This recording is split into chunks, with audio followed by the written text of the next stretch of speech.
معجزات القمص فلتأوس السرياني.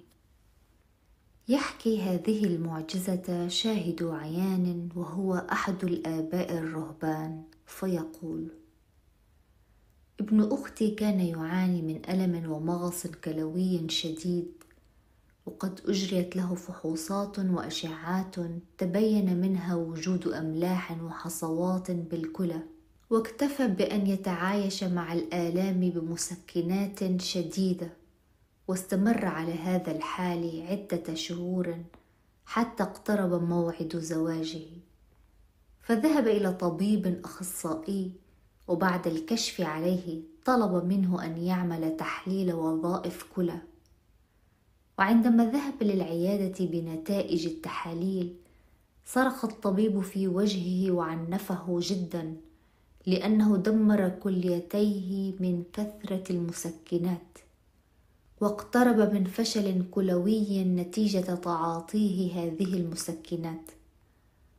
وقال له: توقف نهائيا عن ذلك، وانتظر حتى نرى هل سنضطر لإجراء غسيل كلوي أم لا. وكان الأمر صدمة كبيرة للأسرة كلها، وسبب لهم انزعاجا شديدا جدا. فاتصل ابن أختي بأحد الآباء الذي يعرفه، وأعلمه بكل هذا، وطلب منه أن يخبرني بهذا الكلام، وأنه يريد أن يتحدث معي بالتليفون. ولما سمعت هذا الكلام كنت مطمئنا، وعندي ثقة وإيمان قوي في صلوات أبينا القمص فلتأوس السرياني الذي لا ينسانا ويتشفع فينا دائما أمام عرش النعمة. وفي هذه الليلة طلبت من قدسه بإلحاح أن يشفي ابن أختي. وفي منتصف الليل وأنا نائم رأيت حلما جميلا جدا، إذ كنت في كنيسة الدير الأثرية، وأبونا القمص فلتأوس يبخر بالشورية أمام الهيكل، وانتظرته حتى انتهى من التبخير ودخل الهيكل، فدخلت وراءه وظللت أقبل يديه طالبا بدموع أن يذهب لابن أختي ويشفيه من مرضه. واستيقظت وأنا فرح ومستريح داخليا من هذا الحلم الجميل وكل اطمئنان. وبعد ذلك اتصلت بابن أختي وقلت له: اذهب مرة أخرى إلى معمل التحاليل واطلب إعادة إجراء التحاليل مرة أخرى. ولكنه كان معترضا لعدم وجود سبب للإعادة خلال نفس الأسبوع دون مبرر. فالححت عليه، وفعلا استجاب لطلبي، وبعدها اتصل بي وهو فرح جدا ومتهلل، وقال لي: لقد سمعت كلامك وعملت التحاليل مرة أخرى، وأخذتها إلى نفس الأخصائي المشهور، وعندما نظر في نتيجة التحاليل فرح جدا وقال لي: ماذا حدث؟ النتائج مختلفة تماما عن النتائج السابقة. وكان مذهولا جدا، وطلب مني عدم أخذ مسكنات مرة أخرى. ونشكر الله، حالته الآن مطمئنة جدا وقد تحسن جدا، ويرجع الفضل في هذا إلى قدس أبينا القمص فلتأوس السرياني الذي من عليه بالشفاء العاجل. بركة صلواته فلتكن معنا، آمين. ويكمل ويقول: وبعد هذه المعجزة بحوالي عام شعر ابن أختي بحالة ضعف عام من ارتفاع في درجة الحرارة وبعض الاضطرابات، فذهب إلى أخصائية باطنية. وبعد الفحص العام تشككت الطبيبة، إذ قد يكون مصابا بالتهاب فيروس A بالكبد، فطلبت منه ألا يخالط أحدا لأنه فيروس معد للآخرين، وأن يجري بعض الفحوصات والتحاليل التي سوف تظهر كل هذا.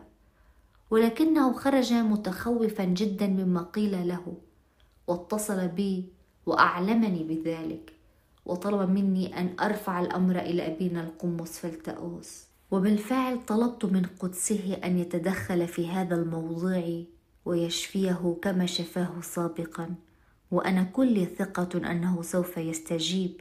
وبعد حوالي 3 أيام اتصل بي ابن أختي وهو فرح ومتهلل جدا وقال لي: لقد عملت التحاليل وأخذت نتائجها وذهبت لأعرضها على الطبيبة، وإذ بها تقول لي: الحمد لله، الأمور كلها سليمة، وشكوك الالتهاب بالفيروس خاطئة، فنتائج التحاليل كلها مطمئنة. فاسترحت جدا لسماع ذلك الكلام. ولما علمت مني أنني كان عندي بعض الأملاح والحصوات في الكلى منذ سنة مضت، قامت بعمل أشعة تلفزيونية سونار على الكلى، فوجدت أنها لا يوجد بها أي أملاح أو حصوات. وهنا أكمل أبونا فلتأوس المعجزة الأولى بخروج جميع الحصوات والأملاح مع البول. فشكرنا الله جميعنا من كل قلوبنا، وفرحنا جدا بهذا الشفاء العاجل الذي منحه الله لابن أختي ببركة وصلوات أبينا القمص فلتأوس السرياني. بركته المقدسة تشملنا جميعا، آمين. ويكمل أيضا ويقول: اتصلت بي إحدى قرابتي بالجسد وهي مضطربة وخائفة، إذ أن ابنتها مريضة وعندها التهاب شديد بالعينين، ويوجد عندها أيضا ورم متحوصل خلف أذنها اليمنى، ويأخذ في الزيادة والاتساع، لدرجة أن كل صديقاتها وأفراد أسرتها لاحظوا ذلك بوضوح. وعندما ذهبوا إلى طبيب العيون حدد لها الدواء الخاص بالالتهاب، وعندما رأى الورم الموجود خلف الأذن اليمنى نصحهم أن يذهبوا إلى طبيب جراح متخصص في مثل هذه الأورام. وأثار هذا الكلام تخوفهم، وزاد القلق والاضطراب خوفا من أن يكون ورما سرطانيا، مما وضع الأسرة كلها في حالة ارتباك وحزن، وخوفا من اللجوء للطبيب الجراح لئلا يصدموا بهذا التشخيص. وعندما سمعت هذا الكلام حزنت جدا، ولكني تمالكت نفسي وطلبت منهم أن يهدأوا ويطمئنوا، وقلت لهم: سوف نتشفع بأبينا القمص فلتأوس السرياني. وانهيت المكالمة، وكنت مضطربا جدا لهذا الوضع المرضي. وفي هذه الليلة لم أذق طعم النوم، بل سهرت طول الليل وأنا أناجي أبانا القمص فلتأوس لكي يذهب إلى هذه المريضة ويمحو هذا الورم من جسدها. وفي حوالي الساعة 5 صباحا غفوت قليلا، وإذ بي أرى نفسي في كنيسة 40 شهيدا الموجودة بالدير الأثري، وأنا أسند بيدي أبانا القمص فلتأوس وأطلب من قدسه أن يذهب لقريبة المريضة ويشفيها. وكررت هذا الطلب أكثر من مرة، وقمت بالاتصال بقريبتي وطلبت منها أن تطمئن وتأخذ ابنتها وتذهب إلى الطبيب الجراح.